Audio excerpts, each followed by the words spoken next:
leadership, what I'm trying to say, right, is leadership is not just a skill that you practice and get better at by managing people. It's a skill you get better at by managing yourself.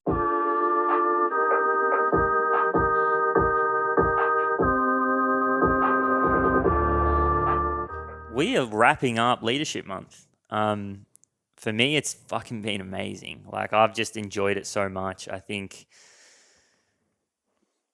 one of the things that I got out of this, and you can kind of dive into this as well, but just the perspective that you got from like the people that we had on the show, I think for me is huge. Like, and the different perspectives. Like, we had JP on initially, and former Navy SEAL, now presenting around the world, and the perspective that he gave in his experiences, and then you kind of turning that on its head, and you're going to Toby, who's built what is two multi-million-dollar startups, and just kind of the evolution of him as a person, but also seeing how he manages his team and his ideals around what it takes to actually grow a company and be a leader. And then back to Kev, who his life journey, from the age of like 11 years old, he was saying, where he's like, he's talking about ego at like 11 years old, and it's like far out. Like, the speed that this guy had to grow up at, and kind of, having to join the army at age 16 because no other reason that he thought that's how he would be able to eat 3 meals in a day. Like the perspective that you can get from individuals like them, and what that does for you as a leader, crazy. So I'm super appreciative of the journey that the last month has been. It's definitely helped me on an individual level. So I've loved it, man. What about you? I think for me, there are a few, like one big thing that actually surprised me was the crossover and the compatibility between the leadership, I guess, systems or mechanisms that people have learned from times of struggle, times of like being in combat, compared to Tobes that was obviously being self-built, who hasn't seen, never been anywhere near a war, but there is a fucking huge crossover between the leadership capacity, just between those two different people, the two different types of people. That was pretty surprising. I thought like some of the stuff that they were coming across, like the perspective situation that you're mentioning, right? I think there is a lot of nuance there. There's a lot of, it is interdependent on the person, on the perspective side of things. But I think the crossover of actual concepts of leadership is just very clear that, leadership crosses over if it can cross over from a Navy SEAL into, Tobe's a dad of two kids? Yeah. 2 or 3, right? That concept of leadership is very, very similar. It then kind of makes you think, how easy is that crossover into business? And it's a very clear-cut line. Yeah, I think like for me, leadership it exists across the board, right? Like, leaders aren't just leaders. Like the way you do something is the way you do everything. Mm-hmm. Leaders aren't just leaders in their business. It's not like this is something that they focus on. This is them building skills. Leadership is a skill that you can acquire through experience. And I think, like you said, Tobes is a leader at home. He's a great father, but when he comes to the office, he carries across these skills wherever he goes. And I think that is one of the drive home points. Is it's not just okay. It's not a facade that you can just put on in your business. Like, you have to be a leader across the board. And one thing that I noticed about all of these guys, even just from sitting in a room with them and chatting with them or being on Zoom with them, is that they have an energy about them that makes everyone around them better. And that's what a leader, their job is. Yeah. A leader is to make everybody and fill everybody with confidence. A leader is, somebody who makes you feel safe. They give you process and allow you to reach your potential, and do so by making you better and just by being around them. Yeah. And I think that's one thing that really hit home for me, right? Was like, as a leader myself and an aspiring leader, like, my role is simply to make everyone else around me better. Mm-hmm. How can I make everybody around me better? And that comes down to my energy. It comes down to our processes. Like, I'm going to go into responsibility at some point, and I think like just your ability to make everyone around you better is your ability to be a great leader. And I think leadership, one thing that I learned from sitting down with Toby, leadership is the key to scale. Absolutely. Yeah, like that was the one thing I got is like, if you want to scale a business, you have to be a great leader. It's as simple as that. Like, if there's one skill you acquire to scale a business, it's being a great leader, because that's where you attract the best talent, right? That's where you get the best out of your people. And that is where you really start to get that compound growth. And if you've got a team who believe in their brand vision and really want to achieve something and they love working for you, and they it's beyond just a salary, that's when your company will achieve great things. I think there's something to unpack there that you said. Leadership is a skill and you can acquire it, right? And Kev actually touched on this as well. Like, you're not born a leader, right? No one's born a leader. They become one, they grow into the role. And it's a tool that you can sharpen that as you go through the process of one, being an employee, having a job, and moving up the ranks, but also not needing the status or the rank to actually be a leader. I think that's something that you can sharpen that skill wherever you are, regardless of whether you are the owner, the CEO, or the person who has just come into the business. Leadership doesn't really have any discrimination to the role that you're in or the role you've been given, but it is something you can actually rise to and you can actually start to improve on as you go. And I think overall, if we can kind of sum that up of sharpening this tool of leadership, the big thing that I've taken from all three actually, I think all three really spoke to me heavily. I don't think there was anyone that actually just I don't think there was anyone that really just shone through. Yeah, I was the same, man. Like, I thought JP's hit it out of the park. Oh man, I got off JP's and I was like, dude, I'm just ready to run through walls and take on the world. And I thought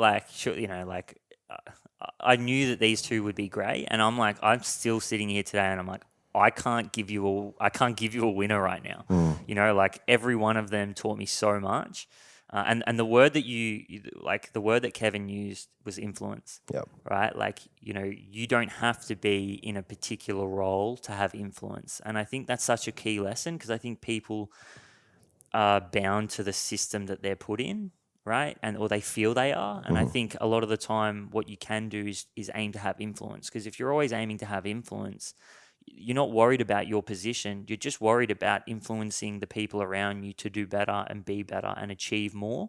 And that's probably one of the drive home points with Kevin, right? And I'm glad you brought it up, because it just reminded me. But that word influence is so powerful, and I think that if you can make that the goal, that's probably what will allow you to build that skill of leadership over time. Yeah, and look, if you look at this into mostly, I think this can be very easily kind of unpicked and unpacked into a point of leadership. People assume it to be a position of when you are quote unquote in charge of other people, but I think something to also consider and think about actually, and really dive into, I think it would actually be cool to dive into with you, would be like the leadership of the self-governance, right? The leadership for yourself, right? I think when we spoke about leadership was managing people, managing companies, growing scale. But some of the lessons of just even having the ability to just fucking put your head down and swim, pick a direction and go, with what JP was saying.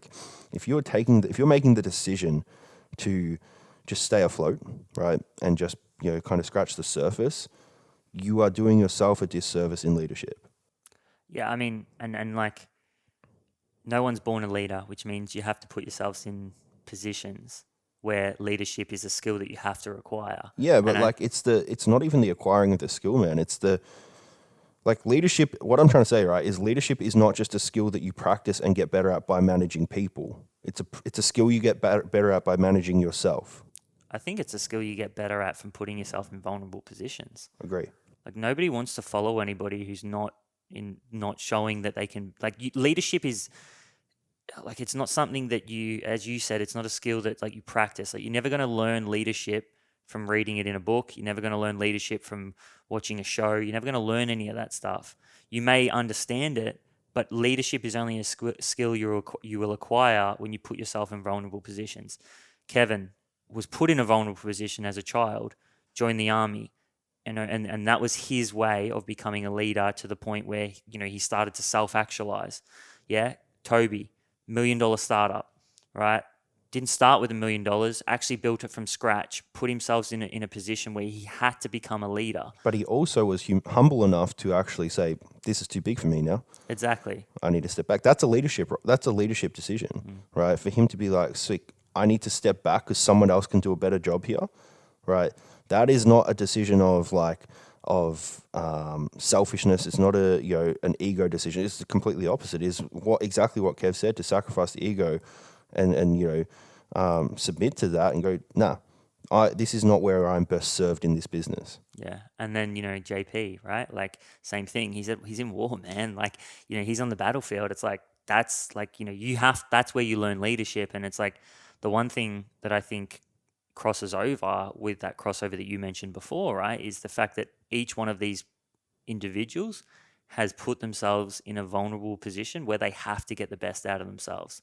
And like, that's what, when you put yourself in enough of those situations and learn how to swim out of them, that's where you build this skill of leadership. And it's like, if you're building a business and we're talking about leadership being the skill of scale, like the skin in the game and actually putting yourself in a position where you have to scale, yeah, or like, where scale is the only option.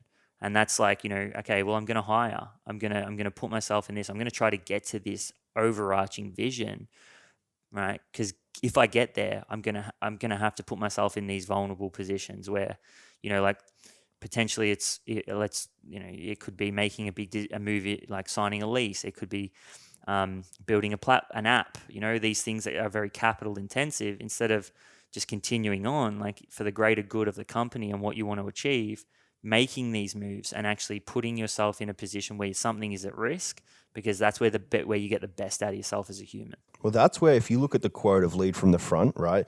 I think this you talk about like dichotomy of leadership, right? Lead from the front is actually, it's a bit of a dichotomy. It's like lead from the front, put yourself in vulnerable position, show your stuff, show yourself, show the people you're trying to scale with that you can give them that vulnerability.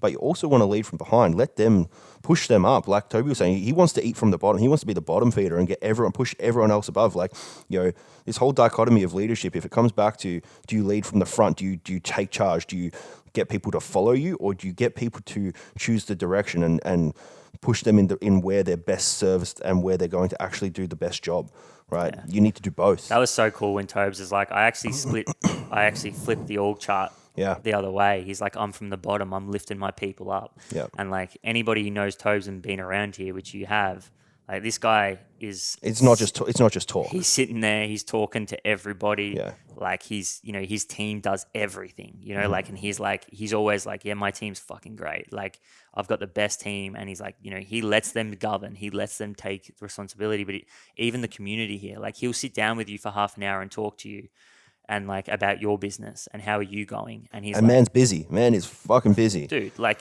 for him to take that time though, right? Again, leadership quality is having the humility to say and know that your time, whilst valuable, is able to be given to someone else. Yeah, 100%. Right, and is not just able, but is necessary, because like you got to think as well, man. Like Toby's smart, and I think this is intuitive. I don't think this is something that is thought out. I think it's Toby takes time for people. Right, because he knows people are the answer to his problem right now. Like scale, like people are always the answer. So the more time he can give to more people, guess what? Law of reciprocity. It's just going to keep paying itself back. Yeah, 100%. So one thing that I got out of this as well was like your ability to know when to give responsibility and take responsibility. Well, it's the factor of give credit and take blame. That's when we look at like how this leadership role works, and like you said, taking responsibility and giving it. It's literally the whole process of giving credit and taking blame, and doing that, relentlessly. If you can give someone credit whenever they do anything right, and then if something goes wrong, if you take that blame, it's like extreme ownership mindset. You automatically are governing respect far, far quicker. Yeah. And I think that's like the taking responsibility is obviously that extreme ownership element. And then giving that responsibility is like we're talking about giving someone that self-governance. One thing Toby said that really resonated and it made sense to me was you give someone process, but you also give them freedom within that process. So you give them process to know to kind of work within, but then you allow them to drive the ship through that process and change it if need be. And I think that's really, really important, because I think that's what giving someone that responsibility is like. It's very easy as a business owner, as you would know, and I can put my hand up for this, is like just micromanaging, trying to And do rely on everything your own yourself, hustle. Yeah. rely on your own hustle, and like that's your Achilles heel in trying to scale a business. Yeah. And I think one of the other things that you see across the board, which I think Kevin and Tobes both mentioned, is also parenting. And like, Well, JP did too. Man. JP did too, right? Like, It's like the lessons you can learn from parenting and the lessons they have all learned from parenting, and kind of, as a parent, you're obliged to give as much opportunity to someone as you can, but you don't want to take away their ability to learn from mistakes and putting them in these kind of potentially vulnerable positions. But that's again the difference between leadership and dictatorship, right? Like, you're not there to just say do the thing. It's like, cool, let's do a thing the way you want to do it, in the best way that's going to be, for you. And I think it was Kev that said, like, he is at his best when he's at his most comfortable, right? He's not in a situation where he's ever forcing work in any direction. It's like, again, self-governance, to be like, well, this is where I'm good, this is where I'm comfortable. As soon as I go out of that, integrity pulls me back and go, no, it's not for me. The same goes with in like, look, I'm not a parent, right? I hopefully will be one day, and these are lessons that I will, instill into my children. But in the situation of like, well, how does parenting help you be a leader? Like, I look at my dad. My dad he's created me. He's made me the person I am, and the values that he's instilled has essentially set me up. And now my whole family, right, have never been entrepreneurial, never owned a business, have always done the 9 to 5, right? But the values of work ethic, the values of like people, caring, emotion that my dad, my parent, and my mum as well have instilled in me, that has set me up to own a business. That has put me in a position where I can actually understand how to lead people, how to make people feel a certain way about a certain like end goal, right? And that's just like, that comes from a very early age. That's not something that you just like, sick, I've got that skill. I think that's like, it's like epigenetics when you talk food and nutrition and stuff. Like, shit influences the way you think over your life. Everything. 100%. And I think that comes back to a really good point as well, is like knowing your values. Yeah. Knowing what you stand for, right? And I think this is instilled in us from a young age, but I also want to iterate that can and that can change. Mm-hmm. Yeah, like, and I'm someone who has completely flipped. Yeah, like I was at the age of 19. Well, one day we might get the watermelon story out. Yeah, like 19 or 20, right? And like, man, if I didn't have Kevin come into my life, I'd be fucked. Like, I can honestly tell you, I'd be fucked. I was going down a path that it was the wrong path for me. Drugs, alcohol, just absolutely, You weren't. Look, if you look at this in a really simple way, Kevin summed it up. Very different Kyle. Very, very different Kyle. Yeah, and you knew that, Kyle, as well. Yeah. That was probably my first year of us meeting, and like. Can confirm, very different Kyle. Yeah, but like, and I live that. I embody that, man. Like, I like to think that, you can change, and you can change your values. And I stood for something. I was lucky Kev came into my life. It's this guy. I remember I was like, this is back when I was a fucking party animal. And I come home one day and like, he's just sitting on my fucking couch. Your couch. Your couch. Who the fuck is this motherfucker? Yeah. Like, that's what I'm thinking in my head. And anyway, like little did I know, and my parents, like not my parents, but Kevin, my mum, actually moved out, like, later. And I was like, that was when I was like, okay, for me, it was like I had to move out or I had to move with them. And I didn't want to move with them because mum just found this guy that she really likes, and I wanted that to be her time. Yep. And that was me. Okay, what forced me to change? One was I had a teacher there, someone helping me, but I also I was in a vulnerable position. Yep. Yeah, I was owning a business, had no idea I was running a business.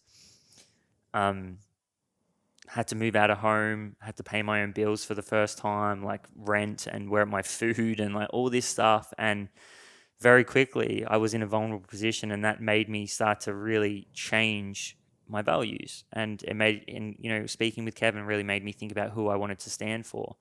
And I think it's important because a lot of what drives me in life is by looking at things that I want to emulate and I want to be and what I want to stand for, and then looking at things that I don't want to stand for and I don't want. And, you know, alcoholism and drugs and these kind of things was a way for me to put a facade on things that I was unhappy with. Yeah. And it was a way for me to protect myself, because if I could, you know, And that wasn't pull conscious. That wasn't conscious so back unconscious, then. But yeah, like like so now, unconscious.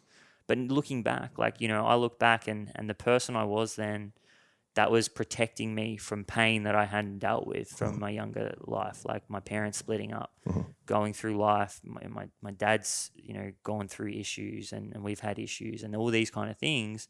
And for that whole period of my life, that's all I focused on, right? Was, you know, I wanted to party, I wanted to drink alcohol, I wanted to take drugs, I wanted to be the tough guy, I wanted to be the party animal, I wanted to be this guy who had to impress his friends all the time. And the whole time I did that was to protect myself from realizing and that I was in a lot of pain that I had not dealt with yet.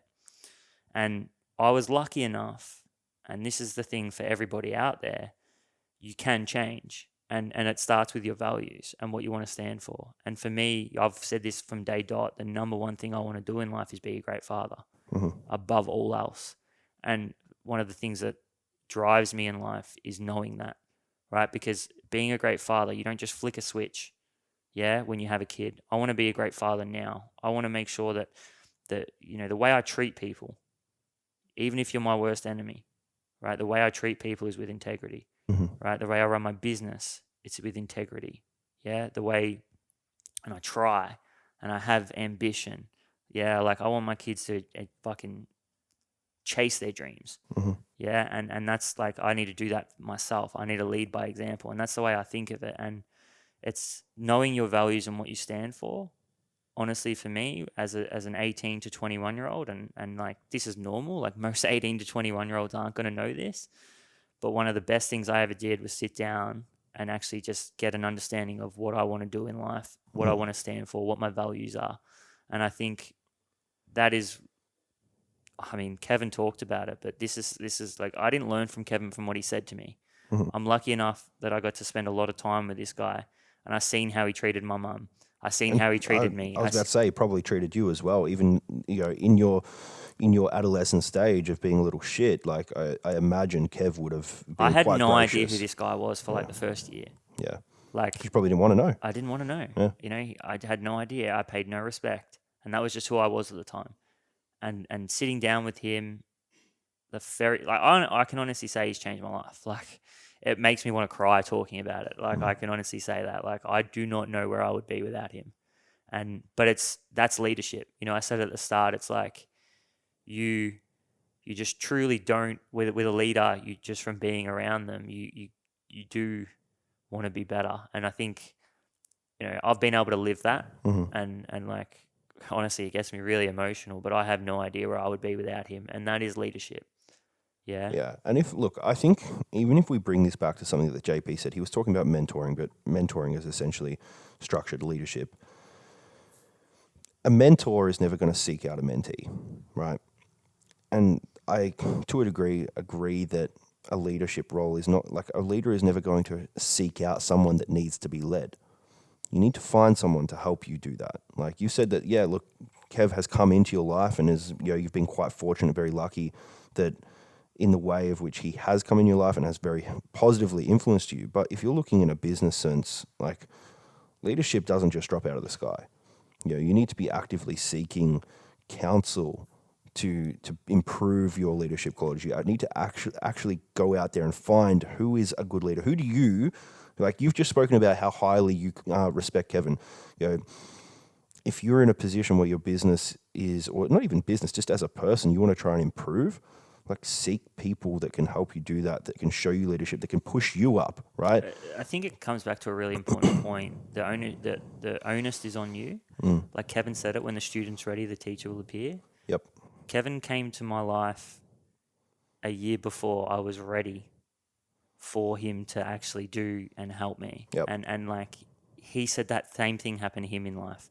And I could name 3 guys that have come into my life at a particular time that for me, man, was like, fuck, like they just completely turned everything on its head. Kevin was one of them, and then there's been a few others after that. But it's like, he said it, when the student is ready, the teacher will come. Mm. And it's not about you finding a million teachers. It's about putting yourself in positions and taking the responsibility of the fact that nothing will change unless you actually take actions for it to change, because that's where opportunities come. Before you can lead anybody else, you need to be able to lead yourself, right? And that is hands down the thing for me that I pride myself on. Yeah, if I don't have my own backyard in order, and I'm not consistently, right, trying to work on myself and lead myself, and that's, for me, that is a lot about being honest when I'm in the wrong, making sure that if I'm not being who I want to be, I'm taking responsibility, and I'm not shying away from the fact that I'm actually showing the people around me that that is okay, right? And that's a big thing for me, the internal consequences of your actions, taking responsibility internally, not shifting blame externally to anybody else, because that's leading myself. Once I do that, and when I'm doing that, I can help other people, right? But if I'm trying to help other people without helping myself, it's selfish, because I'm now putting my energy, my values, how I'm running my life, how I'm running my business into other people's nest, and then that affects their nest. And this is the thing. That's the difference between internal and external consequences. Most people, if I lie to Susan, what if Susan doesn't like me anymore? It's always Susan. But nobody thinks about what lying to Susan does to them. Yeah. Yeah. And it's like, that's the drive home point. It's like internal consequences. Focus on what every action you do, every word you say, does internally to you. Because when you do that, then you can actually go and help other people, right? And that's the mistake most people make, right? They're not aware of internal consequences. Yeah. And this is where it really kind of, if we really kind of loop this back into what these internal consequences, like how this impacts like yourself and your team, right? How this really kind of shines a light on the kind of leader you could be. If you don't understand internal consequences, you don't have the capacity or the bandwidth to be unconditionally transparent, right? Like, and that, if I look at leadership, right, from what I took from all these 3, like to understand those internal consequences, you need to be transparent with your team, with the people around you, like sick. And it comes back to integrity as well with what Kev said. It's like, pull yourself up on your shit, tell people when you stuff up, own it, move on, tell them what we can do better, right? And that's all coming from like a position of like, well, yeah, cool. And I think, I can't remember who said this, might have been Toby. Like, I'm not a boss. Don't call me a boss. Yeah, it was Tobe, right? Like, I don't ever want to be the boss. I'm a leader, right? And this comes back to like, all right, well, if you can understand the internal consequences, you can understand how to be transparent with your team, like unconditionally transparent, right? In the good and the bad, and then have the humility to say, well, this is where you shine. Go do the thing, right? That's like a 3-fold pillar where you go, sick. Now I'm a leader. I'm not a boss. Because a boss doesn't give a shit about internal consequence. A leader never calls himself a leader, right? No. Yeah, like it's like this guy's showing you. Yeah, exactly. And like that's the thing. Like all of those guys, like they were so humble, Dude. humble. Like like there's sometimes I'm sitting there and I'm like, Man, motherfucker, like, just give yourself some credit, bro. Like JP did not even go. Like, he scratched the surface, man. Like I said on that podcast, I've been a fan of JP for a while, and that dude has been through some shit, right? Yeah. And to get to where he is now, where he is coaching businesses worldwide, it's unbelievable. Like, the dude has been through some shit, and you'd never know, right? He's like, yeah, I've been in combat. Okay, cool. What's that mean?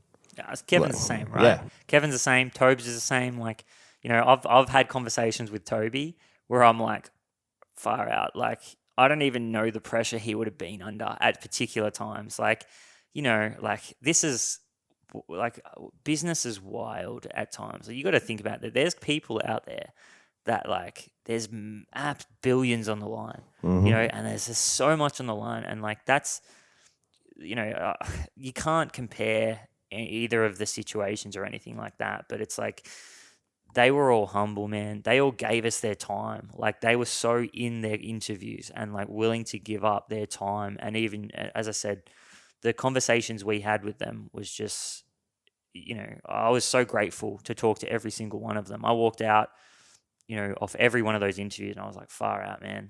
I'm like, I still can't believe that what we're doing right now, podcasting, connecting with some of the best minds in the world, is a job. Like, this is what we're doing as a part of a core element of our business. And it's like, far out, man. Like, I just kick myself. But again, they made me feel like that. They made you feel like that. They made us feel like that. Right. And I think, like, as I said, leadership is about making everybody around you better, and not through what you say, but actually through your actions, because that is really where the rubber hits the road. And when you're not doing that, being open about it. Yeah. Like, I loved Kev, what he said. Integrity is, have I always been honest? No. Have I always, have I stuffed up? Yes. Right. Have I done this? Yes. But integrity is knowing when you stuff up, bringing yourself back, and then being open and honest about it, because that's vulnerability. Yeah. Like, I talked with Kevin about status, and it's like, leadership is not worrying about your status, but actually just being honest and truthful, and taking responsibility of what could go wrong, right? Yeah. If you go backwards, if it's going to hurt you, accept that and take responsibility for it. Don't try to avoid it, because you're going to learn more from going through that and taking responsibility. And you're just going to teach yourself bad lessons, right? If you don't take responsibility and you're shifting blame, you're never going to learn the lesson that the universe, that the world is trying to teach you at that particular time.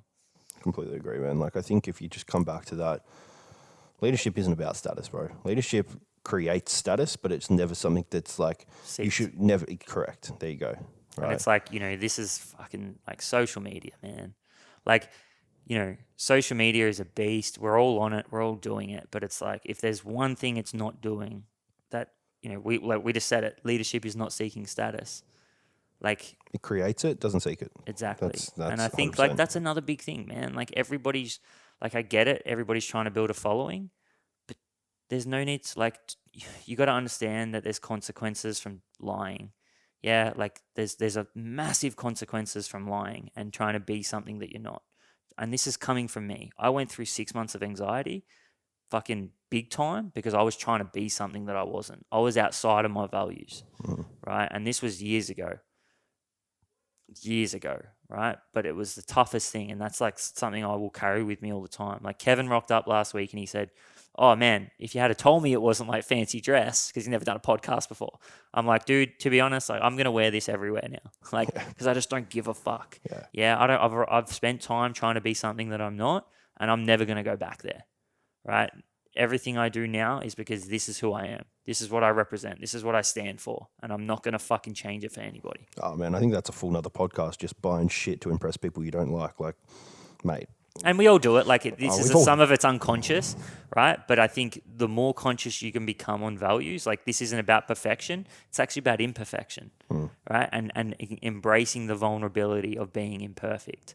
Yeah, like, you have to understand that perfection will always hold you back from doing anything that you want to do in life. Leadership is putting yourself in vulnerable positions by embracing imperfection. Yeah, and also putting yourself first. And showing that other people can do that, right? Like, growing a business, you have to show your team that they're allowed to make mistakes, because if they're not, they're never going to truly perform at their potential, because they're always worried about getting yelled at, or worried about making mistakes, or all of these things that come from being fearful of losing security. Whereas if you can make someone feel safe and provide an environment that actually embraces all of those things, that's where you're going to get the best. And again, create an environment where everyone gets better. Couldn't agree more. Leadership Month. Huge. Some big lessons, man. Like, yeah, I'm loving these. I'm actually really loving doing podcasts that the sequential in theme subject, right? Like the topics. I think it's great. It's massive learnings. I think it's good to bunch it together to get a lot of different perspectives. It's been super fun. Some really cool things coming up. Like, we've got our new content studio /hub that we're moving into next week. So Big blank canvas, so that'll be exciting. yeah, new hub, new studio for us to be recording some gangster content for everybody, which is going to be fun. But yeah, Leadership Month's been huge. We hope that you guys have had some massive takeaways. I know that I did. So like I've got more notes written at home and more things that I've actioned in the last 3 weeks. Then, you know, and I know that little look there on your face says, yep, I've done that too. But we also want to know what you want to hear from us. Like, what's the next subject? We're thinking marketing, potentially. I threw in the boat blockchain. I kind of, you know, that Kyle's maybe, gone down a bit of a rabbit hole. yeah, I'm rabbit holing at the moment, and I think it's huge. And I'm not talking just about crypto. I'm talking about the future of digital media and the what this could mean for, you know, businesses around the world, and not just about finance, but about media and brand and these kind of things as well. I think there's some huge opportunities there. But yeah, if you guys want to reach out to us on Instagram, at Rhys Livingston, at Kyle R Trainer, at Pivotal Conversations Podcast. Let us know what you want to hear, what subjects you want us to cover. We're going to do a full month. Going to take a little break. Got some cool episodes coming up. But big thanks for tuning in, guys, and we'll see you next week. Talk to you soon.